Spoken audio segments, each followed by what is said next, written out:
안녕하십니까. 최남수의 노동과 정치 115번째 방송입니다. 지금 시간은 2020년 7월 24일 오후 9시 15분을 지나고 있습니다. 이 방송은 2022년 3월 9일에 있을 대통령 선거에서 우파 진영이 승리하기 위한 저희 9번째 방송이 되겠습니다. 저는 지난 109번 방송에서 오는 대선에서 우파 진영이 승리하기 위해서는 대통령 후보를 중심으로 10명 정도의 핵심 지도부의 구축이 아주 긴급히 필요하다라는 저희 생각을 말씀드렸습니다. 그리고 그 핵심 지도부는 좌파와의 이 이념 전쟁에서 승리하기 위해서 목숨을 걸어야 되겠다라는 그런 각오를 해야 된다라고 제가 말씀드렸습니다. 대통령 후보만이 아니라 핵심 지도부의 일원이 되려면 적어도 그 정도의 결기가 있어야 된다고 생각하는 것이죠. 목숨을 건다. 그것이 어떤 의미일까요?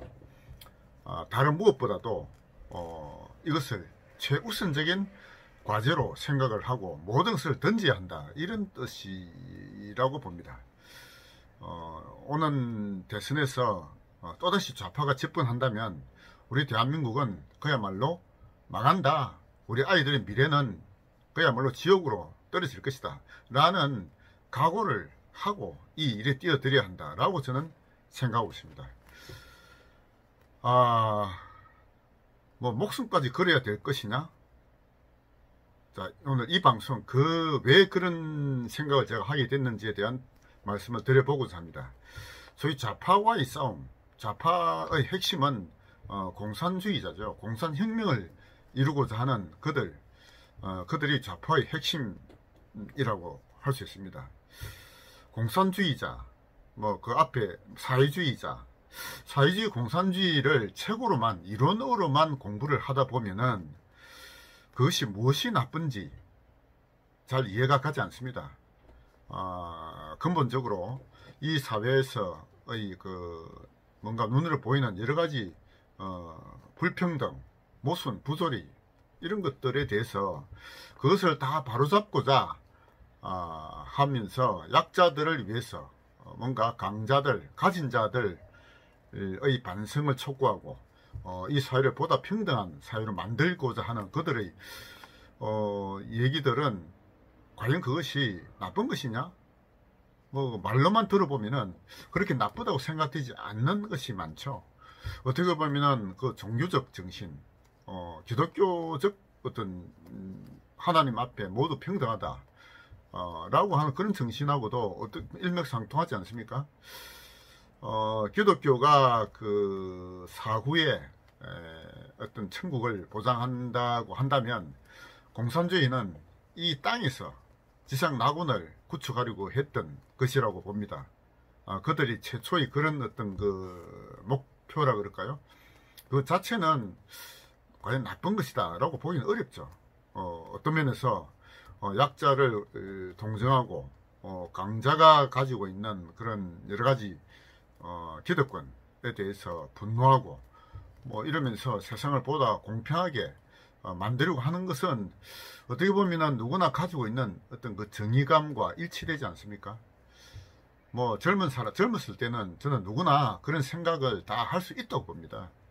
그래서 젊었을 때 사회주의자가 되지 못하면은 가슴이 없는 자고 나이 들어서 계속 또 거기에 물들어 있으면 머리가 없는 자다 이런 얘기도 있죠. 저도 그런 관점에서 젊었을 때는 그런 쪽에 마음을 기울였던 적이 저도 있었습니다.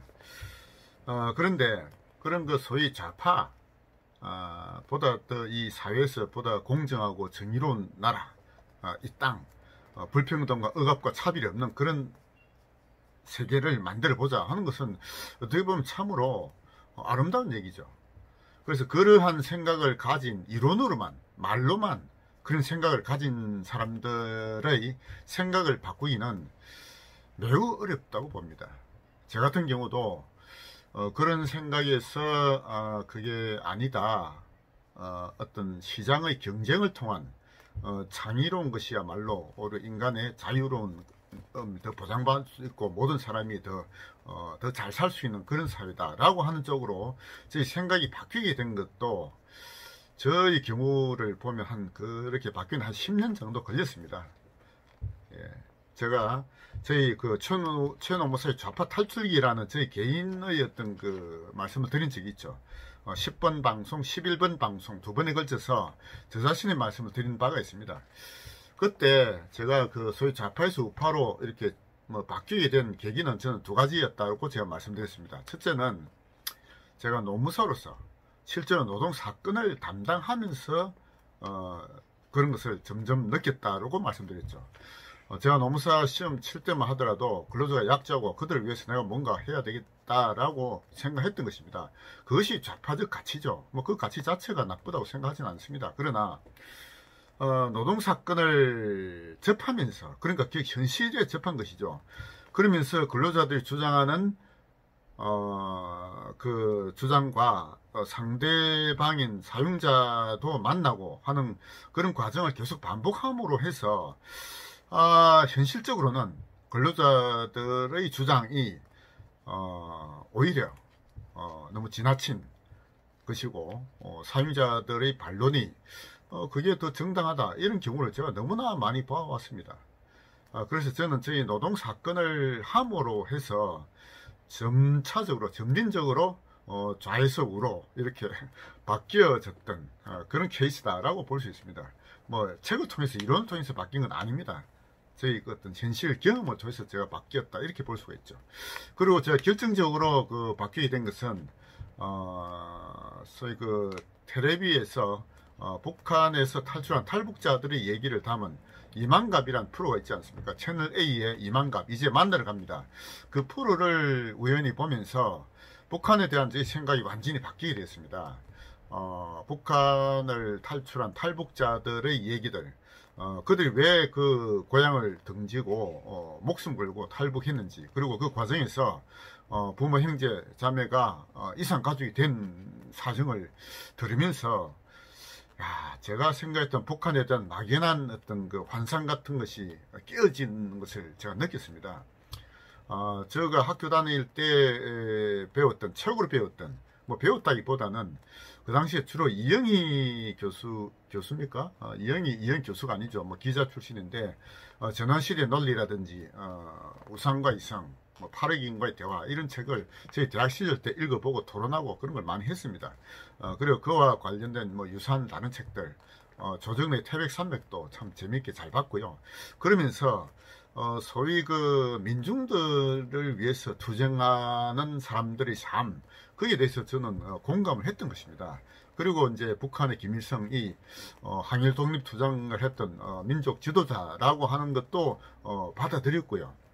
그러면서 그런데도 북한에 대해서는 뭔가 좀 뭐 다른 얘기들 들을 때마다 사실은 그렇지 않겠느냐, 북한에 가보지 않고 겪어보지 않고 어떻게 그걸 알 수 있느냐 하고 그런 생각을 했습니다. 그런데 이만갑을 통해서 탈북자들의 얘기를 들으면서 그들의 어떤 생생한 탈북 증언이 거짓은 아니다, 진실이다, 이런 어떤 느낌을 가지게 되면서 북한에 대한 저희 생각이 완전히 바뀌게 된 것입니다. 제가 소위 좌파적 가치를 가지게 된 그 출발점도 결국 약자들에 대한 어떤 그 동정의식이라 그럴까요, 공감이라 그럴까요, 그들 위해서 뭔가 나의 삶을 바쳐야 되겠다, 이런 생각이 사실은 있었기 때문에 그런 생각을 하게 됐습니다만, 북한에서 탈북자들의 그 증언을 들으면서 북한 주민들이야말로 정말 우리가 구출해야 할 우리 동포들이 아니냐, 이런 생각들을 하게 되었고, 그런 세상을 만든 김일성, 그리고 김정일, 김정은 3대 독재, 세습 독재가 얼마나 엉터리인가를 점차 깨달아가게 된 것입니다. 그러면서 이게 소위 그들이 얘기했던 사회주의 공산주의가 얼마나 허황된 것이고 사실은 이론과는 너무나 다른 거짓에 의해서 만들어진 허구의 왕국이라는 것을 제가 깨닫게 된 것이죠. 그러면서 결국 이 민족의 어떤 우리 역사에서 만약 일제시대의 시대적 과제가 뭐 일제로부터의 독립이라고 만약에 한다면, 이 시대의 남북 분단된 이 시대의 시대적 과제는 결국 북한 인민의, 북한 주민의 해방이지 않겠습니까? 저는 그런 생각을 하는 것입니다. 그러면서 이제 제가 차츰 뭐 책을 통한 간접 경험을 하게 되면서 소위 공산주의자들이 얼마나 악독한 집단인가 하는 것을 점점 깨닫게 된 것입니다. 지금도 우리나라에서 소위 중도라고 스스로 자처하는 사람들은 그런 공산주의자들의 실상을 모르기 때문에 자신을 중도라고 한다. 저는 그렇게 생각합니다. 많은 학자들이 뭐 그런 실제로 겪어봤습니까? 학자들이나 뭐 변호사 집단, 지식인 집단들도 소위 중도파 혹은 좌파라고 하는 사람들도 그들은 기본적으로 그런 어떤 휴머니즘적 어떤 그 가치를 가지고 있다고 저는 생각합니다. 그런데 그런 소위 공산주의자들의 실상을 모르기 때문에 아직도 거기에 파묻혀 있다라고 저는 생각하는 것입니다. 그래서 이런 공산주의자들의 실상을 제대로 알아야 되겠다라고 하는 것이, 이것은 뭐 이론을 통해서 알 수는 저는 없다고 봅니다. 그 세계에서 실제로 경험했던 자유를 상실하고 목숨을 걸고 수많은 사람들이 죽는 것을 보아왔던 그들의 생생한 체험기를 보아야 그 실상을 제대로 알 수 있다고 생각합니다. 그래서 오늘 이 방송에서는 그들의 체험기에 대한 말씀을 좀 드려보고자 합니다. 제가 저희가 만든 그 자유와 진실이라는 이 책이 있죠. 이 책에서 이렇게 소개했던 25권의 책 중에 이런 자유를 상실한 체험기가 2권이 있습니다. 그것이 뭐냐면은 첫째가 이 수용수의 노래라는 책이죠. 평양의 의항이라는 부제가 붙어 있고 지어낸 강철환이라는 인물입니다. 강철환은 그러니까 저기 제일교포 할머니의 고집에 의해서 북으로 이제 살려간 제일교포의 그 손자죠. 그 할머니 손자인데, 처음에 할머니의 말을 듣고 북한에 가서는 처음에 대접을 잘 받았다고 합니다. 그런데 강철환의 아버지가 어떤 사석에서 뭐 좀 아마 정권을 비판하는 이런 발언을 아마 했던 것 같습니다. 이게 구체적으로는 강철환이 자기가 어린 시절이니까 뭐 정확한 거는 자기는 몰랐겠지만, 어쨌든 내용으로 봐서는 강철환의 아버지가 그런 북한의 정권, 그 당시 김정일 정권이겠죠. 정권을 비판한 발언을 아마 한 것 같고, 그것을 누가 이제 신고함으로 해서 어느 날 갑자기 모든 식구가 수용소로 끌려간 때부터의 얘기입니다. 그러니까 할머니가 아무리 위대한 혁명 전사라고 하더라도 정권을 비판한 김일성, 김정일을 비판해서는 뭐 살아날 수가 없었던 것이죠. 그래서 어느 날 갑자기 한밤중에 다 깨워서 트럭에 태워서 수용소로 끌고 간, 그때부터 얘기가 이 수용소의 노래입니다. 그래서 강철환이 그 수용소에서 10대의 10년간을 수용소에서 보낸 그 생지옥의 얘기를 풀어낸 책이 이 수용소의 노래입니다. 그래서 이 책을 제가 보고 이거 뭐 공산주의 이론이 있잖아요. 뭐 아무 필요가 없다고 봅니다. 이 책을 체험을 통해서 실제로 수용소에 끌려간 사람들의 지옥 같은 삶, 이걸 보면은 뭐 알 수 있는 것이죠. 그리고 그 다음에 소개한 책이 이 책입니다. 홍위병이라는 책인데요. 이 책은 그러니까 모택동이 시작했던 문화대혁명의 12살의 어린아이가 홍위병으로 참가한 때부터 생지옥 같은 중공을 탈출하고 미국으로 갈 때까지의 얘기입니다. 그건 뭐 한 20년 가까이 거기서 벗어나려고 온갖 노력을 했던, 그런 마침내 자유를 찾은 그런 제가 읽었던 수기 중에서도 아주 생생하고 누구나 이 책을 한번 보시기를 저는 권합니다. 책은 제법 두껍지만 저는 이 책을 손에 잡고서 놓을 수가 없었습니다. 밤을 새워서 읽었습니다. 그 생생한 기록들이 너무나 가슴에 와닿았고, 이런 저도 모택동에 대해서도 저는 한때 존경했던 그런 마음을 가진 적이 있었습니다. 이 방송에서 말씀드리는 것입니다만, 저는 저희 아들 2명이 있는데요. 그 아들들이 이름을 제가 존경하는 사람의 글자를 하나씩 따서 제가 지었습니다. 큰아들 이름은 동호라는 이름인데요. 그 동자가 모택동 동자를 제가 딴 것입니다. 호는 안청호 호자 이렇게 땄고요. 둘째 아들 이름은 석호인데 석은 함석근 선생님의 석자, 그리고 호는 안창호 선생님의 호자 이렇게 제가 땄습니다. 어쨌든 제가 아들 이름에 모택동 동자를 넣을 만큼 저는 모택동을 제 학창 시절 때 뭐 읽었던 책을 통해서, 그 책은 주로 그 당시 뭐 이영희라든지 기타 뭐 이런 소위 사회주의자들의 책을 통한 것이죠. 모택동을 거의 어떻게 보면 신격화했던 그런 책들을 통해서 모택동이 아주 위대한 인물로 저는 생각했던 것입니다. 그런데 제가 이제 홍위병이라는 이 책을 보면서 그 모택동 치하에서 문화 대혁명기를 겪었던 한 인물의 개인 체험기를 통해서 얼마나 참 어마어마한 참 거짓과 학살과 자유가 없는 그런 세상이었는지를 정말로 뼈저리게 느낄 수 있는 그런 책입니다. 이제 그 말고도 제가 이제 그 이후에 그 소위 사회주의 공산주의자들, 뭐 공산주의자라고 합시다. 뭐 서구의 사회주의는 뭐 그런 학살까지는 가지는 않았기 때문에 정말로 사람들을 죽인 공산주의자들의 참상을 실은 그런 어떤 그 책도 있습니다. 그 책을 먼저 보아야 한다고 생각합니다. 그 다음 제가 권할 책은 이제 이 책입니다. 이 지성호 이번에 미래통합당의 뭡니까 비례대표 국회의원이 된 사람이죠. 북한의 꽃제비 출신으로 남한에 와서 대한민국만이 아니라 미국에 또 여러 번 가서 어떤 북한의 실상을 알리던 그런 인물인데요. 이 제목이 나의 목발이 희망이 될 수 있다면, 이런 제목입니다. 꽃집에 뛰어서 그 식량을 훔치기 위해서 열차를 타다가 넘어져서 팔과 다리를 잃어버린 그런 어떤 참 처참한 그런 거죠. 근데 어쨌든 그런 어떤 역경을 딛고 어떤 북한 주민의 해방을 위해서 지금 열심히 뛰고 있는 참 그런 인물이죠.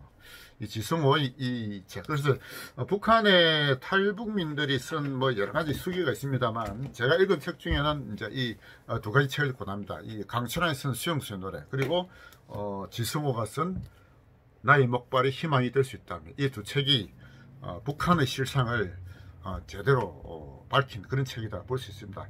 이런 책을 보고서도 지금 북한을 추종한 이 땅의 좌파들이 있다. 참 저는 이런 책을 안 봤다라고 생각합니다. 그리고 그 다음에 그 소련의 스탈린 치하에서 참으로 그 수용소에 갇힌 인물들의 그 생생한 체험을 쓴 사람 있죠. 누굽니까? 솔제니친이죠.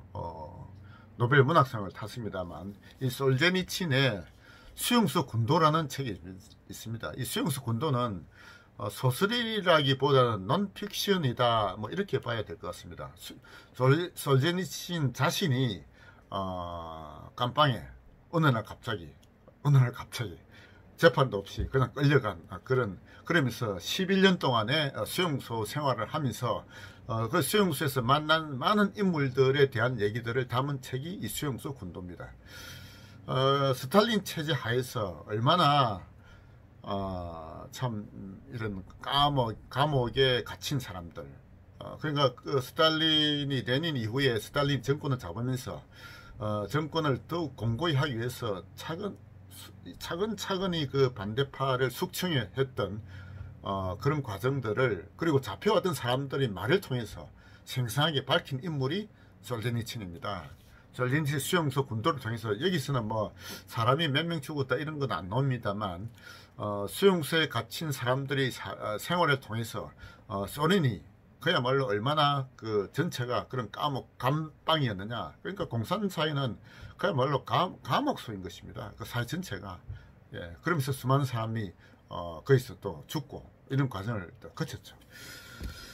그리고 어떻게 보면 역사상 가장 참혹했던 공산당의 학살은 캄보디아에서 일어났다, 이렇게 얘기하지 않습니까? 캄보디아의 khmer rouge라는 정권 하에서 200만 명, 그 국민의 한 4분의 1이라고 하는데요.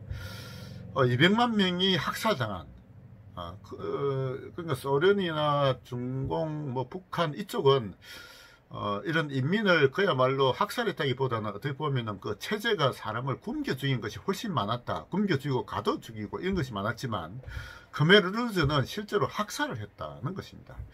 그래서 khmer-rouge의 공산 치하에서 학살을 피해서 살아남은 한 소녀, 그 당시 소녀죠. 한 여인의 고백록이 있습니다. 이 책인데요. 킬링 필드, 어느 캄보디아 딸의 기억이라는 고백록입니다. 이 로웅웅이라는 이제 이름을 가진 여자분인데요.